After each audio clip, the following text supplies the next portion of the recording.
Hello everyone, this is Gardener Hao Yun, and welcome to our mini project for the Healthy Planet, Healthy Life course.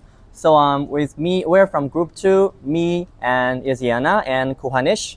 Now, and today we are going to show you how to grow your own vegetables at home using this simple and very recycled materials.